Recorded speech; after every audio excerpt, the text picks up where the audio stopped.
Boa noite, meus amigos, de novo. Segunda parte, comentário, prova, Polícia Federal 2014, VESCOM. Vamos agora falar um pouquinho das questões iniciais da prova, né? A minha prova aqui, a gente vai começar com a questão 35, olha só. A DPF, em razão do exercício das atribuições de polícia judiciária, não se submete ao princípio da publicidade, sendo garantido sigilo aos atos praticados pelo órgão. Nem todos. A regra é sempre publicidade. Nós sabemos que a DPF tem atos que são sigilosos, mas a regra não é essa. Então, se você pega uma questão como essa, ele não quer saber de especificidades. Ele quer saber do que é normal, do que é padrão. E o padrão é que todos os atos da DPF devem ser públicos, com as exceções para o segredo de justiça, para os atos de natureza, às vezes, política, estratégia interna, aí tudo bem. Mas, em regra, tem que ser público. Questão 35, então, ficou o quê? Errada. O princípio da publicidade, ele se aplica a todos os órgãos da administração pública, direta e indireta. E todo mundo que trabalhe com dinheiro público. No terceiro setor, as paraestatais, por exemplo. Eles têm que dar publicidade aos seus atos. Artigo 37 caput é claro sobre isso e o LIMP está lá, todo mundo vai lembrar. Publicidade é a regra no regime democrático de direito. Próxima questão. Questão 36. A instituição de órgão próprio para exercer as atribuições de polícia judiciária no âmbito da União, instituição de órgão próprio. Ele não quis falar criação, percebeu? Ele falou instituição de órgão próprio para exercer as atribuições de polícia judiciária no âmbito da União. É exemplo de descentralização administrativa. Errado. Desconcentração, divisão da União em órgãos. Lembra do comentário parte 1 que a gente falou sobre isso? Dilma, Ministério da Justiça, Polícia Federal, são desconcentrações e não descentralização. Na descentralização, eu teria que colocar a Polícia Federal como se fosse uma autarquia, como é a Anatel, a ANEL, a ANAC, a ANTAC, etc. Errado o item. Errado a questão 36. 37. Os atos praticados pelos servidores do DPF estão sujeitos ao controle ministerial. Sim. Mas não ao do controle, não ao do Tribunal de Contas da União, que é órgão auxiliar do Congresso. Aí ele vai falando um monte de detalhes, que é órgão auxiliar do Congresso, ao qual compete julgar apenas os atos do Presidente da República. Já ficou errado. Apenas os atos do Presidente da República, né? E demais agentes políticos. Não, gente. Entendamos o papel do Tribunal de Contas da União. Artigo 70, parágrafo único. Prestará contas qualquer pessoa física ou jurídica, pública ou privada. Qualquer pessoa física ou jurídica, pública ou privada, prestará contas. Ah, professor, mas aqui ele não falou de ato de natureza financeira, patrimonial, contábil, mas também ele não falou que não era, ele nem falou que era. Se perguntou na generalidade, responda na generalidade. Se ele falou, os atos praticados pelos servidores são fiscalizáveis? São. Não disse que todos, não disse que alguns, eu disse que são. E aí o que deixa errado também, né, segundo erro, apenas os atos do Presidente da República. Errado. Os atos do Presidente da República também, mas não apenas. Questão 37, errada também. Questão 38. A administração responderá pelos danos causados ao veículo particular, ainda que se comprove que o motorista da viatura policial dirigia de forma diligente, prudente, tadinho, dirigindo ali com calma, com todo o treinamento de habilidade defensiva, andando, e aí, de repente, alguém bate nele, alguém dá um tiro nele, e por inocência, por ingenuidade, ele perde o controle do carro e bate no carro de outra pessoa. Mas ele não foi culpado. O Estado vai ter que responder? Claro que sim. O artigo 37, parágrafo 6º é claro. Pessoas jurídicas de direito público e as de direito privado, prestador de serviço público, responderão pelos danos que seus agentes, nessa qualidade, causarem a terceiros. Ressalvado o direito de regresso. Então, qual que é o raciocínio? A administração paga você, faz a indenização, você move aquela ação que a gente tem, lembra? 5 anos e tal, move a ação contra o Estado paga você, sentença condenatória, transitou. Aí, internamente, a administração, no caso aqui a DPF, vai fazer o quê? A ação de regresso contra o agente público. Aí o agente público vai falar, ok, eu sou inocente, e o DPF vai ficar sozinho com prejuízo. Mas a pergunta aqui é o seguinte, a administração responderá? Responderá. Questão 38, então, está o quê? Verdadeira e qual que é a base legal? O parágrafo 6º do artigo 37 da Constituição. Questão 38 está correta. Próxima questão. Em razão do princípio da eficiência, é possível, mediante licitação, a contratação de empresa que não tenha apresentado toda a documentação de habilitação exigida, desde que a proposta seja mais vantajosa para a administração. Qual que é o perigo aqui, ó? É possível. É possível. E qual que é outro perigo lá no nosso edital? Licitações, modalidades e procedimento. Então nós temos um problema, porque a Lei 866 não prevê isso.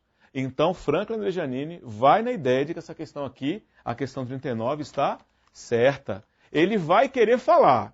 Se essa questão aqui vier falsa, ele vai querer falar. Ah, mas a pequena e média empresa tem o direito de participar de um pregão e não apresentar toda a documentação.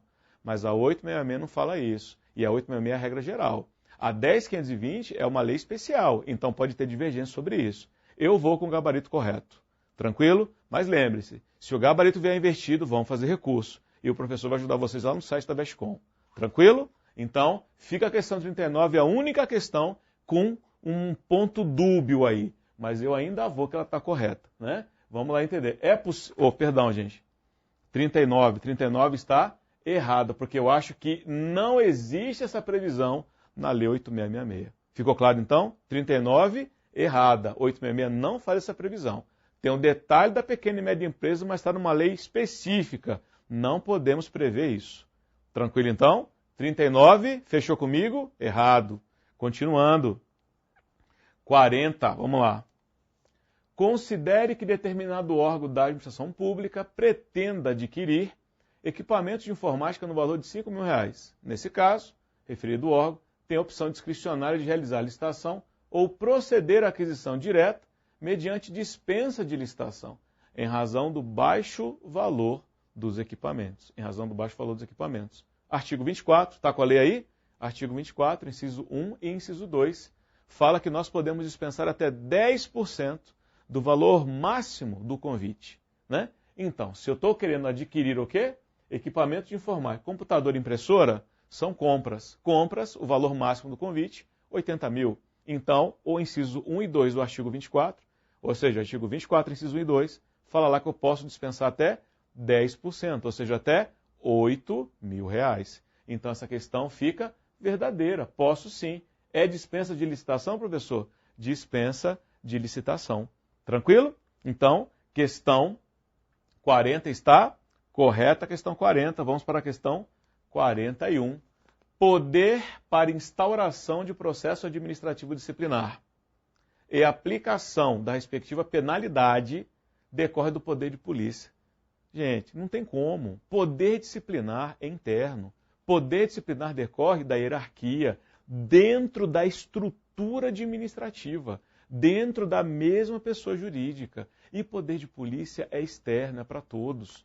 Poder de polícia é um poder coercitivo, é um poder negativo, mas é aplicável a qualquer pessoa, com ou sem vínculo com a administração. Já quando nós falamos em processo administrativo disciplinar, eu estou dizendo apenas para quem tem um vínculo direto, para quem tem um cargo, um emprego, uma função, um contrato de concessão, um contrato de permissão, um ato de autorização. Aí eu posso falar em processo disciplinar. Até o estudante, como diz a Maria Silvia Zanella, até o estudante de instituição pública de ensino está sujeito ao poder disciplinar. Não tem nada a ver com o poder de polícia. 41 está errado, não tem o que se questionar. 41 está errada. Próxima, 42. Há presunção de legitimidade e veracidade nos atos praticados pela administração durante o processo de licitação. Processo de licitação, vários atos administrativos encadeados buscando o fim que é o adjudicado, o indivíduo pronto para poder celebrar um contrato administrativo.